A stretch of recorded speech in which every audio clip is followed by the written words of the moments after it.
Good morning, happy Wednesday. Welcome to the Traffic Desk. As we here in a minute with your weather updates, so don't go anywhere. Stick around for that. Very important this time of the year, particularly with a big cold front or a cold snap coming is what I'm hearing. As we've got all the details in a minute. First, I want to take you to just north of Durban, the N2 at Sabaya. Major roadworks going on.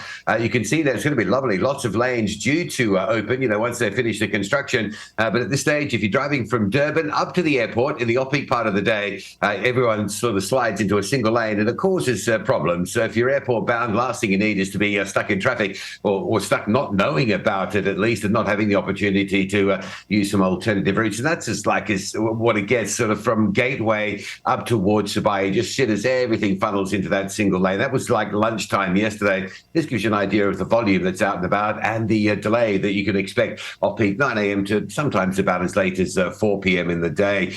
Just staying in Durban, overnight lane closures going in from tonight. This is between Pavilion Mall and Paradise Valley. So 9 p.m. until 5 a.m. There'll be lane closures. There may be full carriageway closures tonight, tomorrow, and the next night inbound to Durban, and then from the 5th until the 8th of July going outbound through Pavilion down towards Pinetown. So we'll remind you of that overnight disruption on that section of the N3. This week we've been scratching our heads, as have other motorists, thinking, why is the peak traffic so unusually super heavy for winter school holidays? That's according to a tweet. Where are all these cars coming from? It's a very good question that was posed yesterday because we've been thinking the same thing. Saw this tweet shortly after saying it's month end. Remember, almost everybody is driving. So I think that's the thing. We've been paid, we've filled up the car, got full tanks, everybody's driving for probably this week. We'll check in next week and see how those volumes get and see if it normalizes a bit and if anything eases. But if you think it's school holidays, it's winter school holidays, kids are on a break, schools are closed, roads are easy.